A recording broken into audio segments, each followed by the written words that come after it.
자, 갑시다. 반갑습니다, 여러분. 오늘도 이동영 TV와 팟캐스트 EJ의 콜라보 시작하겠습니다. 오늘은 지난번 한 달쯤 전인가요? 네. 저희 이동영 TV 라이브에 출연하셔가지고 엄청난 파장을 일으킨 유지만 기자, 시사저널의 유지만 기자 모시고 다시 한번 검찰 이야기 해보도록 하겠습니다. 유지만 기자 나왔습니다. 어서 오십시오. 예, 안녕하세요. 그 방송 이후로 신상의 변화가 좀 있었나요? 뭐 많이 전화가 좀 오더라고요. 제 패션부터 제 왼팔에 사실 결혼할 때 새긴 타투가 살짝 있는데 네. 댓글에 댓글에 보니까 문신 보여달라는 분들이 문신요. 예. 그 타투 누가 의사가 해줬습니까?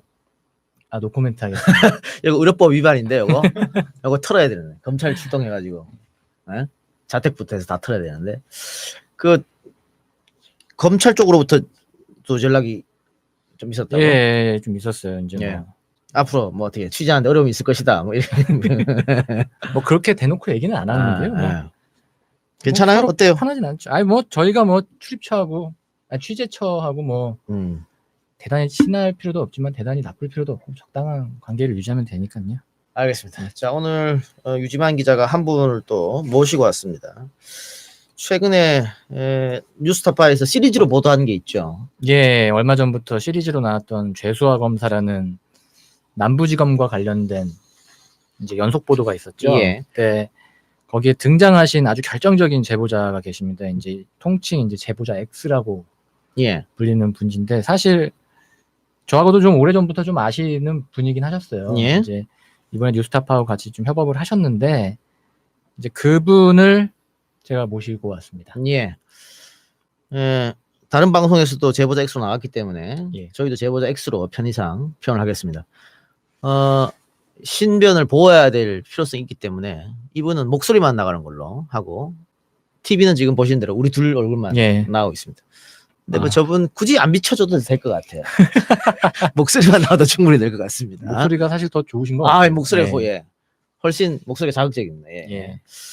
자, 제보자 X님. 이분 때문에 사실은 뉴스타파도 취재를 제대로 할 수 있었고. 사실 그 보도가 시작된 건 사실 제보자 X. 예, 때문이죠. 이분이 없었으면 그 보도가 불가능했고. 예.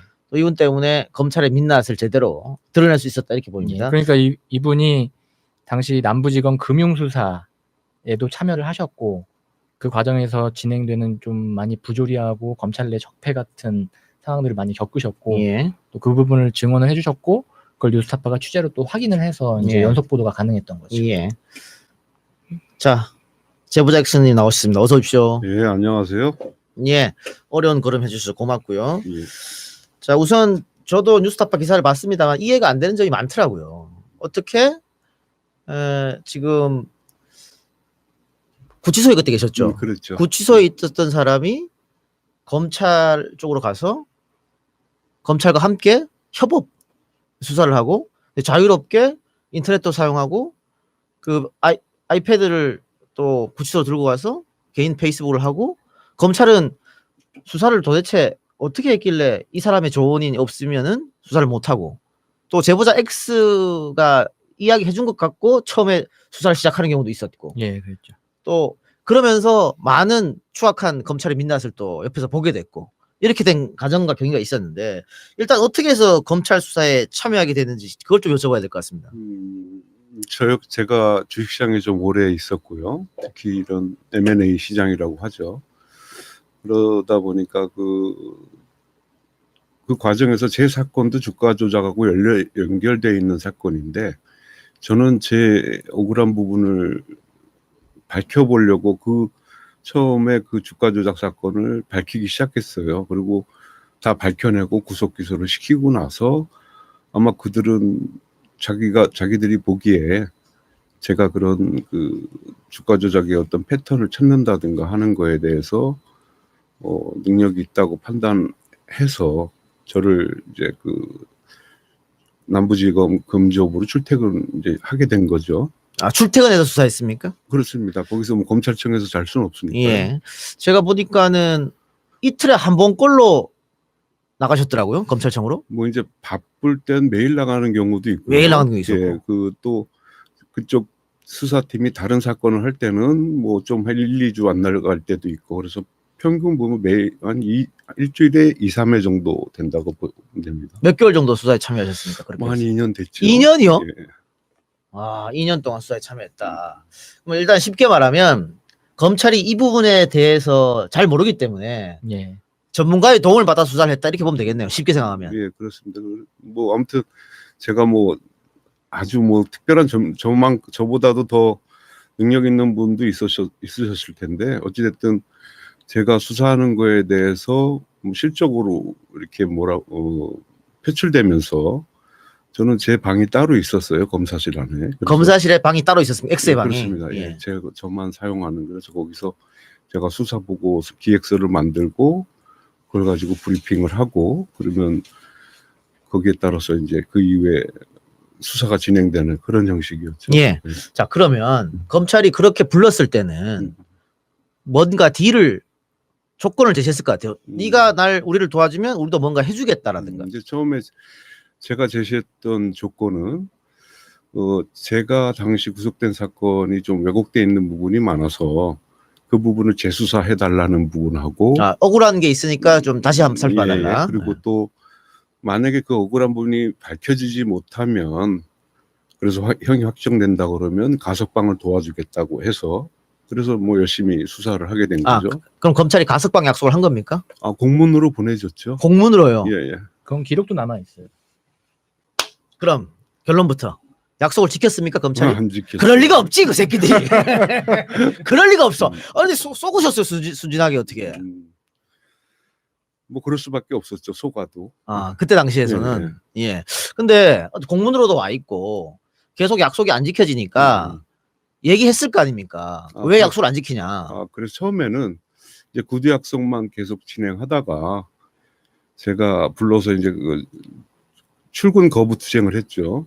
아하. 안 간다고. 네. 그래서 또 계속 연락이 와서 그러면은 공문으로 처리를 해주겠다라고 해서 그 이후에 나가서 공문 처리를 받고 그 다음에 또 다시 나가기 시작하고 그랬었죠. 그럼에도 불구하고 마지막에는 약속을 안 지켰다는 예, 거. 예. 그 수사에 참여하고 자세한 이야기는 저희가 시간 관계상 라이브에서는 못하고 뒤에 EJ에서 쭉 다루도록 할 테니까 내일 EJ가 업로드되면 여러분 들으시길 바라고요. 오늘은 지금 정경심 그리고 또 조범동 이야기를 좀 해볼 텐데 그 전에 수사에 참여하면서 검찰의 민낯을 많이 봤지 않습니까? 대한민국 그렇죠. 검찰이 이 정도인가? 그 몇 가지만 예를 좀 알려주세요. 아마 최근에 임은정 부장검사도 많이 얘기를 했는데 그 일반인들이 상상하는 그 이상이에요. 그래서 그걸 다 여기서 나열하기는 그것마저도 뭐 몇 부작이 필요한 몇 거고. 부자. 예. 예. 까짓 거 다음 주 다 합시다. 저는 개인적으로 좀 얘기를 좀 들었는데 예. 쇼킹한 일들이 좀 많이 있어요. 예. 자 일단 먼저 하시고. 예. 주로 이제 검사 출신 정관 변호사들의 사건을 덮는다든가 축소한다든가 어허. 그러는 거죠. 그리고 또 검사 뭐 잘 아시겠지만 검사들이 제일 잘하는 게 수사가 아니라 덮는 거잖아요. 그래서 그런 좀 큰 손이 관련돼 있는 사건은 아예 기소는커녕 조사도 안 하고 넘어간다든가 뭐 이런 너무 많아서 일일이 다 설명할 수는 없고요. 근데 그런 내용들이 좀 많이 있었습니다. 예를 들면 이런 거네요. 제가 거물급 경제범이야 사범. 많이 해드셨어. 그래서 검찰이 조사를 시작하는데 검찰 전관 변호사 유지만을 변호사로 채용하는 겁니다. 그래서 여기서 전화 한 통 넣으면은 내 사건이 덮여진다는 거죠. 그렇죠. 그러면 유지만 변호사는 엄청난 돈을 나한테 받아가는 그렇죠. 거고. 예, 맞습니다. 이 나쁜 놈들. 이런 사건이 있었고. 자, 유지만이가 들은 쇼킹한 거는 뭡니까? 저는 이제 수사 압력 관련된 뭐 수사실이 뭐 폐쇄가 되는 사례가 있었다고. 폐쇄? 예. 그러니까 폐쇄라기보다도 그 뉴스타파에서 자주 이제 다뤄지고 앞으로도 몇 번 더 다뤄질 내용인데 검사 출신 정관이 하나 있었는데 이 정관 변호사는 박재벌이라고 해요. 근데 그 친구는 본인이 직접 주가 조작에도 참여를 하고 본인이 M&A도 하고 그랬어요. 근데 제가 수사를 거기서 계속 금조부에서 수사를 하는 과정에서 어떤 회사를 조사할 때마다 그 사람이 등장하는 거예요. 그래서 그 사람에 대해서 이제 더 충분히 그 자료를 준비한 다음에 수사를 하자. PT를 한번 하고 진술까지 했어요. 그래서 그 담당 검사도 수사를 하기로 했어요. 그런데 그 다음 주에 그 담당 검사실 자체가 해체돼 버린 거죠. 아예 없어져 버렸어요. 당연히 그런 수사는 얘기예요. 진행이 안 됐고. 그렇죠. 당연히 수사 진행이 안 됐고 결국 그 사건도 나중에는 수사가 됐는데 그 부분은 다 빠져나간 채로 뭐 수사 발표가 된 거죠. 그 소위 말하는 그 박재벌이라는 사람이 거물급이었습니까? 그 사람 주위에는 뭐 이제 정황상 청와대도 나오고 다 나왔어요. 뉴스타파 보도에 보면 당시 박근혜 민정수석실에 우병우 오른팔이라는 분도 등장을 하고 또 수많은 검사들이 또 통화 내역도 나오고 그렇습니다. 예, 알겠습니다. 자, 그 자세한 이야기는 저희가 조금 이따가 2제에서 하기로 하고요. 자, 오늘 이야기할 거 이번에 조범동 씨가 구속됐으니까 또 기소되면서 공소장이 나왔죠? 예, 공소장이 공개가 됐고 사실 이 공소장 내용을 좀 살펴보고자 이 제보자 X를 좀 모셔온 게 있어요. 워낙 남부에서 금조부 수사, 특히 주가 조작 사건에 계속 참여를 하셨던 분이기도 하고 거기서 어떤 일들이 벌어지는지를 너무나 잘 아시기 때문에 제가 이 공소장에 대한 분석을 좀 해주십사라고 예. 요청을 드렸고 또 이분이 흔쾌히 또 응낙을 해주셨고 또 하나가 현재 뭐 검찰 쪽 입장은 공소장에는 이제 정경심 교수의 혐의에 대해서 상당 부분 숨겼다라는 관측들이 많이 있지만 또 제보자 X 말씀으로는 아무리 숨기더라도 지금 공범으로 보고 있기 때문에 조범동의 공소장을 보면 정경심 교수의 혐의가 검찰이 어떤 시각으로 보고 있는지가 드러날 수밖에 없다라고 얘기를 하시더라고요. 그래서 그 부분에 좀 포커스를 좀 맞춰서 예. 분석을 좀 한번 예. 하고자 합니다. 그러니까 지금 검찰은 조범동 사모펀드에 대해서 조범동의 공범이 정경심이다. 정경심 처음부터 알고 있었다. 이렇게 보고 있는 거잖아요. 예, 그렇죠.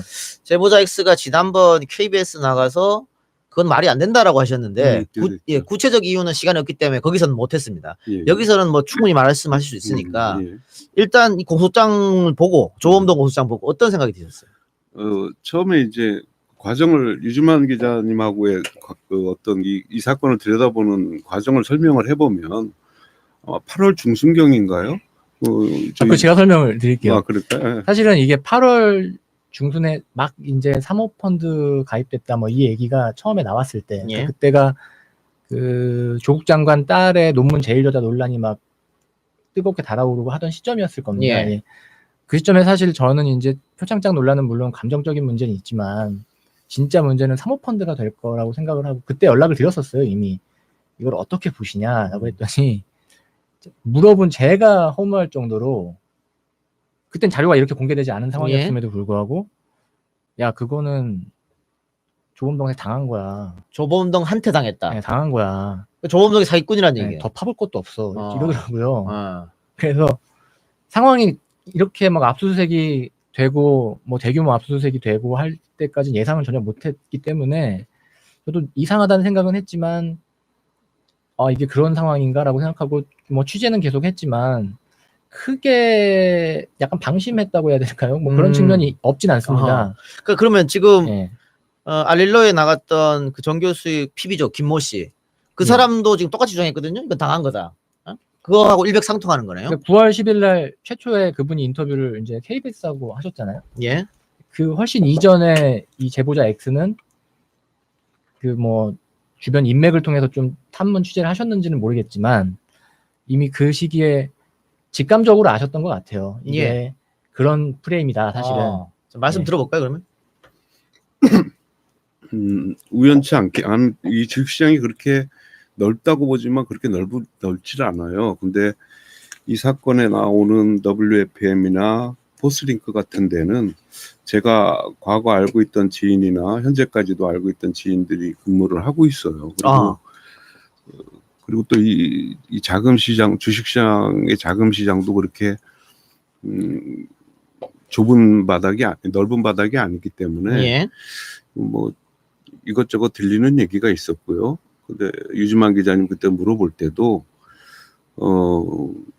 이런 형태의 조범동 형태의 뭐 사기 행각 같은 경우에는 비일비재하기 때문에 그래서 뭐 더 파볼 것도 없이 그냥 기다려라 이렇게 제가 얘기를 했었던 거고요.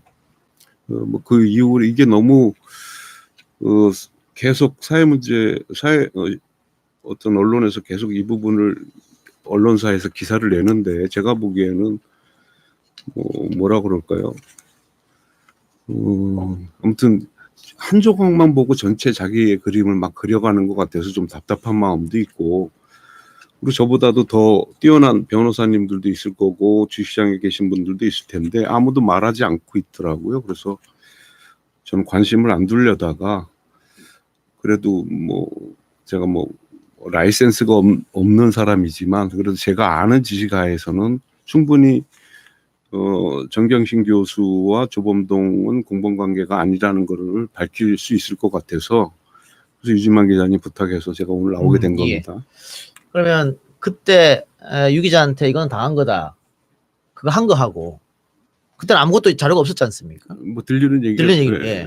지금 공소장 또 뭐 각종 기사를 보셨을 테니까 그런 자료를 취합해서 봤을 때 하고 생각이 안 바뀌셨습니까? 이게 더 확신이 더 확실해졌다. 예. 그 얘기 좀 해주시죠. 예. 이게 사실은 저도 사실은 처음엔 굉장히 어려웠어요. 이게 뭐 어떻게 이해를 누구나 해야 될지. 어려워요. 기자들도 어려우니까 그렇게 모르는 걸 막 써대는 거죠.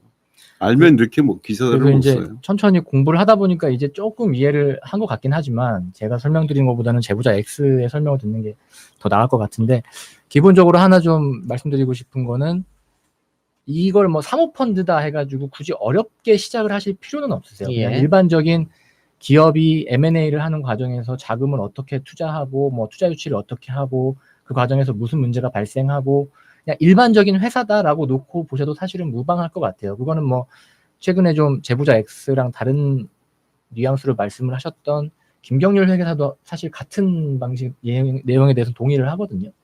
그러니까 돈의 흐름을 먼저 좀 보고 이 관계가 어떻게 되는지를 보면은 이제 뭐 정 교수에 대해서 검찰이 좀 어떻게 판단하는지가 좀 나오겠죠.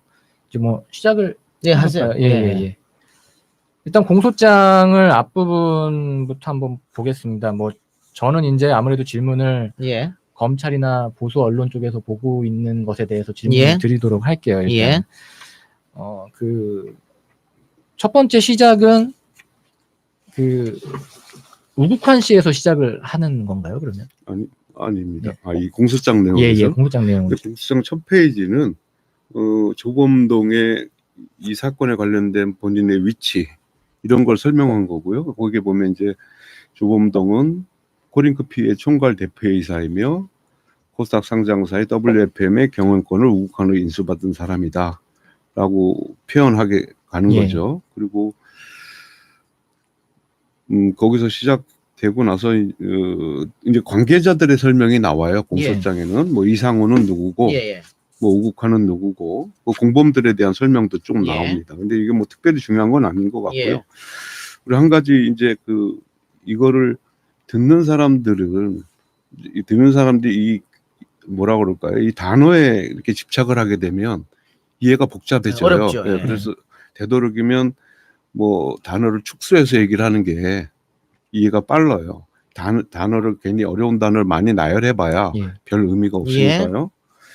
뭐 그렇게 시작을 합니다. 공소장 내용에 대해서는. 이제 범죄 사실로 넘어가는데 넘어가죠. 범죄 사실로. 2016년 2월에 코링크피가 자본금 1억으로 설립이 됩니다. 근데 이제 소위 말해서 초반에는 그 자본금 1억 중에 8,500만 원을 익성이라는 회사에서 대고 나머지 1,500만 원을 조범동 씨 측이 그러니까 여기 걸로 이 공소장에는 보면 피고인은 2016년 2월근 자본금 1억으로 코링크피를 설립하고 그 다음에 같은 해 3월에 1억 5천만 원을 유상증자하였다라고 해서 이 지분 전체 통제권을 조범동이 갖고 있는 것처럼 이렇게 표현했습니다. 이게 제가 보기에는 검찰의 의도는 이런 거죠. 사실은 자본금 1억을 설립할 때 이거는 대부분 다 나와 있듯이 익성 자금하고 다른 사람의 자금으로 설립했는데 그 사람들하고 정경심 교수하고 엮으려면 너무 힘드니까 모든 이 전체적인 자본금이나 이런 부분을 조범동이 설립하고 집행했다라는 쪽으로 가야 단순하게 정경심 교수하고 공범관계를 바로 연결되기 때문에. 엮을 수 있는 그런 의도가 있다고 봐요. 근데 여기서 사실관계를 말씀드리면 처음 설립할 때 2016년 2월 자본금 1억은 뭐 대부분의 언론이 알다시피 익성에서 8,500만 원이 들어오고 1,500만 원은 조범동이 친구가 넣어요. 그 조범동 친구도 검찰에서 조사를 받았고요. 근데 그 친구 얘기로는 자기가 이러저러한 저는 자기는 정경심도 모르고 조국도 모른다라고 얘기를 했지만 검찰이 듣지 않더래요. 그래서 자기는 그렇게 충분히 설명을 하고 나왔다라고 제가 확인을 했죠. 예. 그걸 따로 확인을 예, 하시는. 이제 따로 확인했고. 그러면 자본금 1억 원 돈도 조범동 돈이 아닌 것이고. 그렇죠. 이제 제일 중요한 거는요. 이 코링커피의 실소유주가 누구냐라는 예. 게 정경심 교수에게 관계를 끊거나 연결시키는 예. 그런 과정인데요. 처음 1억도 마찬가지고. 그다음 1억 5천만 원. 예, 1억 5천은 이제 이런 거 이렇게 후반부에 또 설명을 하겠지만 전부 정경심 교수가 조범동한테 빌려주거나 펀드에 투자하는 금액이 한 23억, 24억 정도 돼요. 처음 돈을 빌려줄 때가 2015년 12월 때 예. 빌려주죠. 그 다음 두 번째 빌려줄 때가 2017년 2월 정도 될 예. 겁니다. 그 다음에 펀드에 투자할 때가 2017년 5월 정도고요. 대부분의 자금 집행 시기가 틀려요. 근데 언론들은 다 뭉뚱그려서 24억 정도 투자를 했으니까 충분히 지배 가능하다 이렇게 얘기를 하는데요. 그렇지 않아요. 지급 시기나 지급 방법도 틀리고. 예를 들어서 이렇게 한번 물어볼게요. 이 작가님은 돈을 빌릴 때 돈을 왜 빌립니까? 남들한테 돈을 빌리게 된다면? 돈이 없으니까요. 급하니까 예. 빌리죠. 근데 여기서 예. 한 가지 짚고 넘어가야 될 것은 공소장 내용에 이렇게 나옵니다. 피고인 조범동은 신용불량 상태에 있어 대표이사에 취임하지 못하고 이렇게 나오는데 공소장 내용이죠. 예. 근데 이게 그 전부터 조범동은 자금이라든가 이런 게 어려웠었던 거예요. 어려워서 빌렸었던 거겠죠. 그 정경심 씨한테. 예. 그리고 이제 예. 코링크피가 설립이 되고 나서 예. 이제 문제의 레드 펀드를 시작으로 블루, 배터리, 그린 펀드가 이제 순서대로 예. 생기지 않습니까? 네. 근데 첫 번째 레드 펀드의 경우에는 이제 뭐 익성 펀드다. 뭐 이렇게들 얘기를 합니다. 그리고 이제 사실 블루 펀드는 이제 정경심 교수, 소위 말해서 조국 장관 일가의 돈이 들어가는 건데 여기서 그 쟁점이 이제 발생을 했어요. 최근에 뭐냐면 그 참여연대 김경률 회계사께서 같은 시기에 설립된 배터리 펀드인 쌍둥이 펀드를 할 수 있는 배터리 펀드의 상황을 보면 배터리 펀드가 아니라 그린 펀드라고. 그린 펀드의 상황을 보면 그 투자자가 투자처를 다 알고 있는 상황으로 보이는데 어떻게 블루 펀드만 정경심 교수가 모를 수가 있겠느냐 뭐 이런 취지의 말씀을 좀 하셨어요. 김경률 회계사님의 기사 내용도 제가 조금 봤는데요.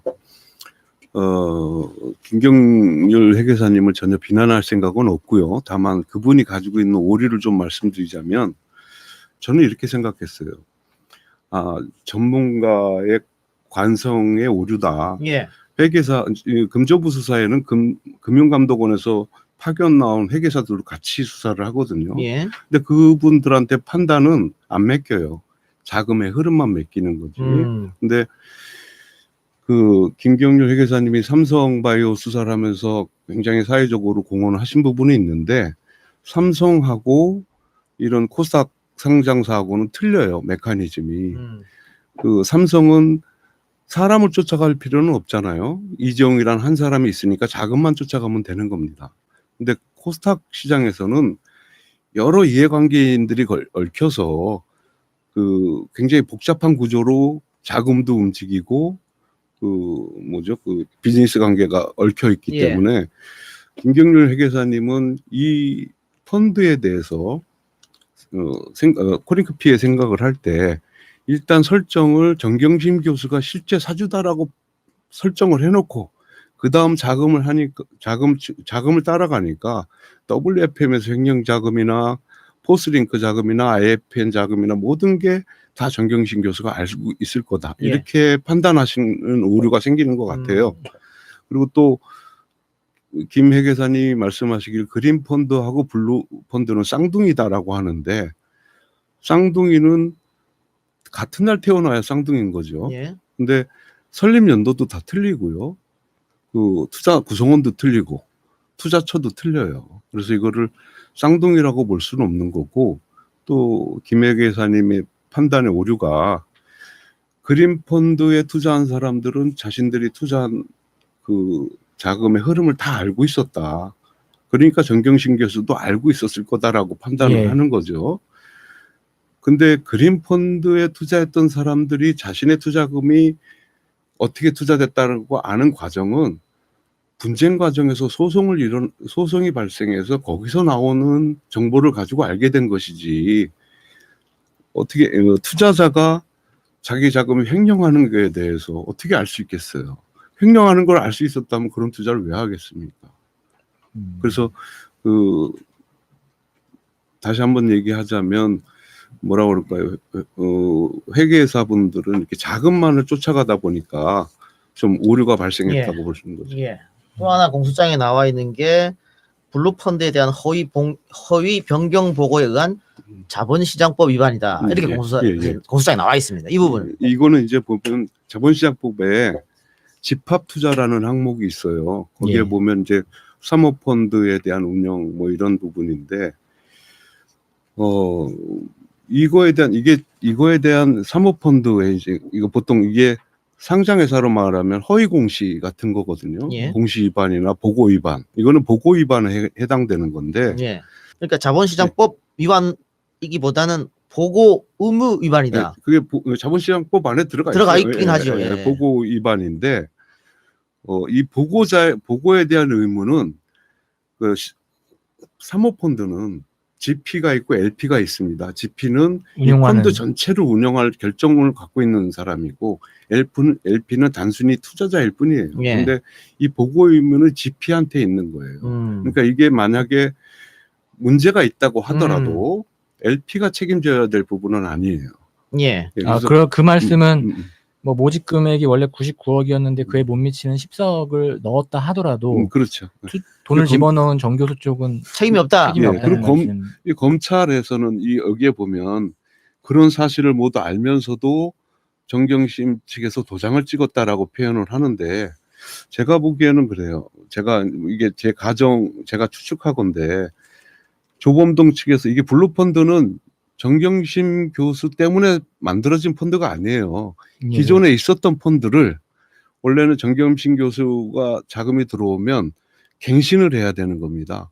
LP에 대한 신고를 다시 보고를 해야 되는 건데 이게 업무적으로 좀 귀찮아서 안 했든지 그랬을 것 같아요. 그래서 그냥 원래 펀드에 허가받은 그 내용을 그대로 두고 그 집행사원이라고 하잖아요. 이제 그 GP를 원래 다른 법인 소유였는데 GP를 매입하고 또 거기에 그 정경심 교수 측 그 자금을 넣어서 그냥 그대로 신고를 해버린 거예요. 그래서 사실은 이게 여기 자본시장법 집합투자의 이 부분에 대해서는 거의 제가 경험하건대 과태료나 약식기소나 아니면은 펀드 운영진에 대한 뭐 해임 권고 뭐 이런 형식으로 나가는 것이지 이게 이게 공모펀드하고는 또 틀린 거거든요. 공모펀드는 소위 말해서 주식으로 말하면 상장회사의 주식이기 때문에 불특정 다수에 대한 피해가 있어요. 그래서 이런 허위 보고를 할 때는 처벌 규정이 센데 이건 단순히 자기들끼리의 사모펀드예요. 그래서 이 GP 자체도 사실은 크게 처벌받을 내용은 아니라고 봐요. GP도 그렇게. 예, 그렇죠. 그리고 그 다음 대목이 사실 저는 좀 관심이 갔는데 이제 그 다음 대목을 보면은 이 공소장에 이렇게 써 있어요. 정경심과 그 동생 정광부는 피고인, 그러니까 즉 조범동 등을 통하여 자신들이 실제 투자하는 14억 원 상당 규모의 새로운 펀드를 결성하는 것이 아니라 기존에 결성되어 있는 블루펀드를 활용할 것을 인식하면서 라는 표현이 나오거든요. 그래서 실제 투자 약정 금액이 아닌 허위 투자 약정 금이 기재된 정관에 날인을 하고 동일 내용의 출자 증서 등을 교부받았다라고 하는데 여기서 제가 좀 신경 쓰였던 거는 활용할 것을 인식했다라는 표현인데 이게 좀 뭐 이 공소장의 의도는 그런 것 같아요. 코링크 P의 코링크 P 투자 운용사의 경영에도 관여했고 그 관여한 어떤 그 정황의 하나다. 펀드 운용도 여러 가지 이런 이것도 어쩜 약간의 불법일 수도 있지만 이런 불법이면서 인식하고 했다는 거는 충분히 깊게 관여한 상황에서 이해하고 정경심 교수가 했다라는 판단인 것 같은데요. 이게 공소장이라는 걸 전제를 말씀드리면 검사들의 일방적인 주장이잖아요. 어떤 그 변론이 가미되지 않은 예. 그렇기 때문에 이건 충분히 정경심 교수 측 그 변호인들이 방어 가능한 내용인 것 같아요. 근데 이런 것 때문에 지금 기자들이 기사를 쓸 때 조국 장관이 청문회에서 블라인드 펀드이기 때문에 나는 어디에 투자한지 몰랐다라고 하는 말은 거짓으로 확인되었다라고 기사를 쓴단 말이에요. 예, 제가 이런 걸 보고 나서 제 의견을 말씀드리면 어저께 그 PB의 기사를 제가 봤는데요. 정경심 교수가 이 상품에 가입하기 전에 예. 코링크 P 조범동으로부터 상품 설명서를 받아서 물어봤다는 거 아니에요? 그 예. 상품 설명서에 그렇다고 본다면 상품 설명서는 그 블루펀드에 대한 상품 설명서에서는 이런 악재들은 다 빠졌을 거란 말이에요. 이렇게 나쁜데 이게 불법 사항일 수도 있는데 여기에 이 상품이 좋다라고 팔지는 않잖아요. 예. 그래서 그런 정황들을 봤을 때는 두 가지로 측면으로 봐요. 제 개인적으로는 정경심 교수가 모르고 이게 어떤 의미인지 모르고 그 날인을 했거나 아니면 날인 자체는 정경심 교수가 안 했을 수도 있어요. 예. 업무 차원에서 코링크 P 차원에서 사용인감 등을 확인. 이거 뭐 법인인감, 개인인감이 첨부돼야 되는 건 아니니까 그렇지 않나. 이게 불법인 걸 인식하고는 누가 여기다 투자를 하겠어요? 예, 문제가 된다고. 제가 궁금한 건 이겁니다. 만약에 정경심 교수가 만에 하나라는 가정도 있으니까 뭐 예를 들면 조범동 씨 측으로부터 블루펀드의 돈을 뭐 웰스 CNT에 투자하고 뭐 IFM을 뭐 합쳐서 우회 상장을 할 겁니다라고 설명을 했고 정경심 교수가 그걸 이해했다면 그때는 법 위반이 되는 상황이 되나요? 아니요. 그거 제 경험으로 봐선 그건 들었다고 해서 듣고 동의했다고 해서 그게 법 위반이 되지는 않아요. 그리고 또 이런 거예요. 그렇게 설명을 하고 나서도 그러니까 쉽게 얘기해서 정경심 교수한테 조범동이 상품 설명서를 주고 이게 어떻게 투자된다라고 하고 나서도 그 상품 설명서대로 운영하지 않는다고 해서 GP가 무슨 뭐라고 그러죠? 법률적으로 큰 문제가 생기는 건 아니에요. 예. 그런 의미에서 브라인드라는 거죠. 그러니까 지금 굉장히 어렵게 우리가 얘기를 하고 있습니다만 예. 쉽게 얘기했을 때 내가 우리 남편이 지금 공직에 있기 때문에 주식이 있는 걸 팔아야 돼요. 예. 팔았어. 돈이 좀 생겨서 어디에 좀 이 돈을 가만히 은행에 넣긴 좀 그러니까 아이 참 그냥 넣어놨으면 좋았을 텐데 그렇죠. 은행에 넣었으면 제일 넣었으면 좋았죠. 제일 좋았어. 이런 일이 없었을 텐데 이걸 좀 어떻게 좀 부리고 싶어. 근데 주위에 우리 저 시조카가 이거를 옛날부터 이런 쪽에서 일을 많이 했단 말이야. 그래 불렀더니 어떤 이런 페이퍼를 갖고 와갖고 자 이게 여기 이런 좋은 상품이 있습니다 하면서 막 설명을 해요. 이렇게 블루펀드 뭐 지금 어떤 펀드 얘기하면 정 교수가 공부했던 사람이 알겠느냐는 말이야. 지금처럼 이렇게 어려운 말 막 하는데 알겠느냐는 말이야. 그래서 나갔더라도 그럼 네가 알아서 해라 그거. 내가 사인만 해줄게. 그 좋은 거지. 아이 좋은 겁니다. 그랬지 않겠느냐 상식적으로 저는 그렇게 봐요. 지금 검찰이 조범동 구속하면서 지금 보면 공소장 내용하고 지금 정경심을 공범으로 보는 것 결국은 검찰의 목표는 정경심을 처벌하는 것일 텐데 그러면은 이 코링크 P의 원소유주 실소유주는 정경심이어야만 되는 거 아니냐. 모든 게 되는 거죠. 모든 게 그렇게 되는 거죠. 공범이 되는 거예요. 네. 그러니까 그 입증 책임은 누구에게 있냐? 당연히 정경심은 내가 아니라 그럴 거고. 그럼 검찰한테 그 입증 책임이 있다. 과연 그러면 검찰이 지금껏 압수수색하고 조범동 구속시키고 하고 그다음에 정경심을 3번이나 소환 조사해가지고 그만한 증거를 마련을 했느냐? 나는 마련을 했다면 벌써 구속영장을 쳤다고 봅니다. 거기 그 정황을 또 한 가지 설명을 드리면 이런 겁니다. 처음 5억을 주죠. 예. 2015년 말에. 그 다음 2012년 2월에 5억을 줄 때는 그 5억은 어디로 들어가냐면 그대로 코링크피의 자본금으로 들어가는데요. 200, 그 200배. 소위 말해 논란이 됐던 200배 네. 가격으로 주식을 200배수로 사는, 들어가요. 예. 그러면 이게 그러면 사전에 그 당시 200배 들어오기 전에 자본금이 2억 5천이었거든요. 그럼 2억 5천의 지분이 정경심 교수가 차명이 됐든 누가 됐든 본인 그 코링크피를 장악할 만한 지분이 있었다 그러면 200배수로 들어올 일이 없어요. 왜 200배수로 들어올 일이 없냐면 200배수로 들어오잖아요. 그럼 기존 주주들은 자기가 가지고 있던 주식이 200배수의 가치가 높아진 거잖아요. 예. 그럼 보통 이게 세법에서 위저징해를 매겨요. 증여세를 엄청나게 매깁니다. 예. 자기 주식을 팔지 않더라도 그 회사의 주식이 200배수에 어딘가 팔렸다고 하면 보유하고 있는 사람은 증여세를 물어야 돼요. 예. 보유만 가지고도. 그래서 그리고 또 향후에 또 이런 얘기가 있죠. 향후에 뭐 미래 가치가 있으니까 미리 200배수 들어온 거다. 예. 그건 또 더 말이 안 되는. 향후에 그런 200배수의 미래 가치가 있다고 생각한다고 그러면 왜 200배수로 들어와요? 내가 경영권을 잡고 있으면 그냥 액면가로 5억을 넣으라고 하는 거죠. 그럼 주식 수가 더 늘어나고 장악을 할 수 있으니까. 그렇죠. 더 장악을 하는 거죠. 그래서 제가 판단 그런 적어도 유능한 서울지검 특수부라면 이런 정황으로 봐서는 정경심 교수가 코링크피의 실소유주란 말은 할 수 없을 것 같아요. 그럼 그 다음 내용을 보면 이제 조범동 씨가 이제 회사 자금을 횡령한 부분으로 좀 넘어갑니다. 이제 뭐 하면서 방금 말씀하신 그런 내용들이 자연스럽게 나올 것 같긴 한데 일단 웰스 CNT 자금 13억 원을 횡령했다고 적시가 됐어요. 네. 이제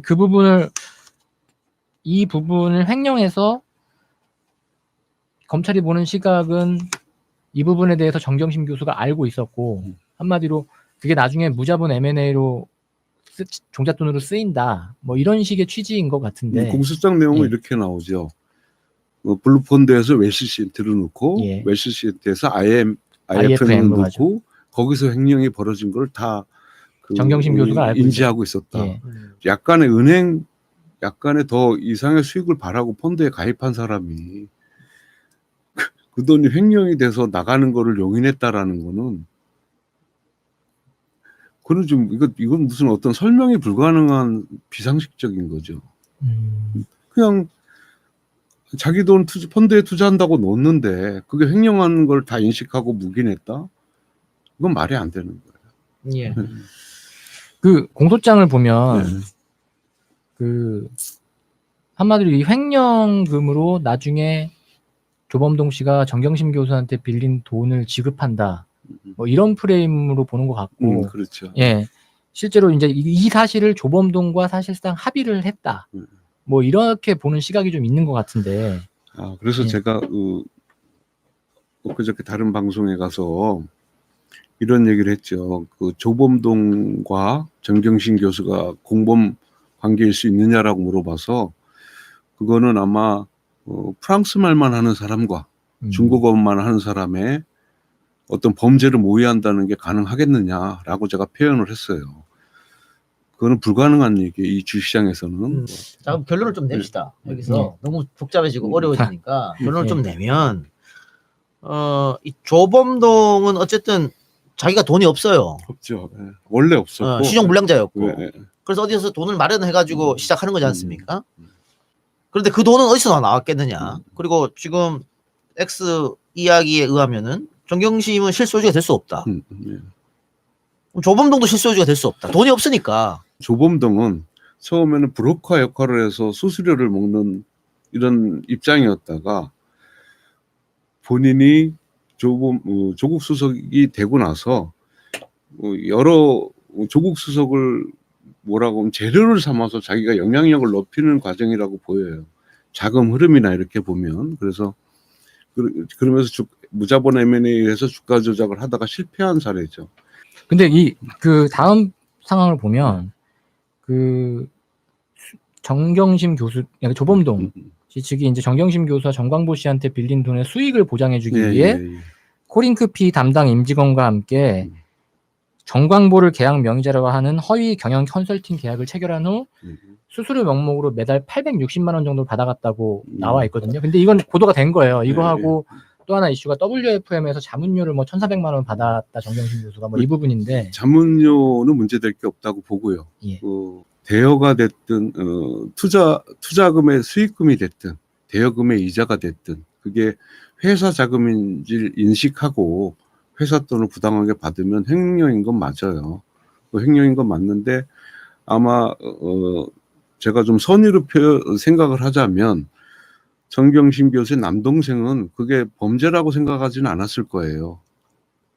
그래서 조범동이 제시하는 대로 받아서 그런 형식으로 수익금을 보장해 줄 테니까 일단 받아가시라 라고 얘기를 해서 거기에 따랐다고 저는 봐요. 근데 범죄 의도가 없더라도 처벌은 할 수 있을 것 같아요. 근데 이게 뭐 큰 형량은 안 나오거든요. 보통 이런 거에 대해서. 물론 또 변제를 다 한다는 입장에서는 집행유예 정도. 이제 공소장 표현을 보면 이 허위의 경영 컨설팅료를 받아가는 계약 당사자가 정광보다라고 하질 않고 이렇게 표현을 해요. 정광보를 계약 명의자로 하는. 근데 이거는 제가 봤을 때는 검찰이 정경심 교수가 정광보 동생을 대신 내세워서 이제 계약을 한 거 아니냐는 검찰의 시각은 이럴 거예요.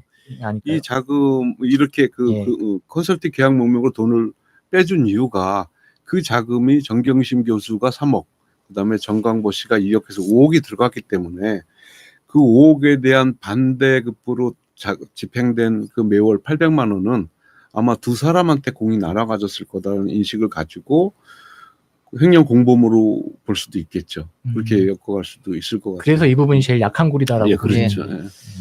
그러면 그 2년 동안 이 부분에 대해서 검찰과 함께 수사를 했고 또 이제 검찰이 모르는 부분에 대해서는 코치도 해줬고 또 어떤 수사 시작할 때 여기를 한번 이렇게 하면 좋겠다 PPT도 한번 하셨고 그럼 검찰이 따라가고 그랬잖아 2년 동안. 예, 그렇습니다. 그런 경험을 봤을 때 이 사건이 만약에 제보자 X한테 왔고 그래서 검찰들이 야, 이 좀 봐줘 해서 코치를 했다. 그럼 어떻게 해? 정경심 씨는 어떻게 되는 거야? 입건 못하죠. 입건 못한다. 끝! 됐지? 깔끔하잖아. 너무 오래 얘기했네. 이 깔끔한 걸 너무 오래 얘기했네. 예, 그래요. 알겠습니다. 자, 우리 한 1시간 가까이 했으니까 여기서 라이브는 마치고 우리 EJ로 넘어가가지고 본격적으로 또 한 EJ 넘어가서 30분 더 합시다. 예, 요 공소장 얘기 말고 예, 검찰의 민낯 여러 가지 그 뉴스타파하고 했던 이야기들 포함해서 조금 더 하기로 하고요. 그러면 지금 현재 6,500분 정도가 함께 해주고 계시는데요. 예, 감사하고요. 슈퍼챗 쏴주신 모든 분들 고맙습니다. 그리고 YTN에서도 연락이 와가지고 지금이 11일부터 라디오 청취율 기간이라고 제발 좀 홍보 좀 해달라 그래서 네, 여러분 혹시 02번 정도로 전화가 오면 24일까지 굉장히 오래 하네요. 요즘에 어떤 라디오 듣습니까 하면 YTN 이동영의 뉴스 생방송 듣는다고 꼭 이야기해 주시기 바랍니다. 그래야 제가 안 잘립니다. 안 잘려야 이 방송도 오래 할 수 있습니다. 자, 오늘 엑스님 출연 감사합니다. 예, 수고하셨습니다. 안녕. 다음 주에 봅시다.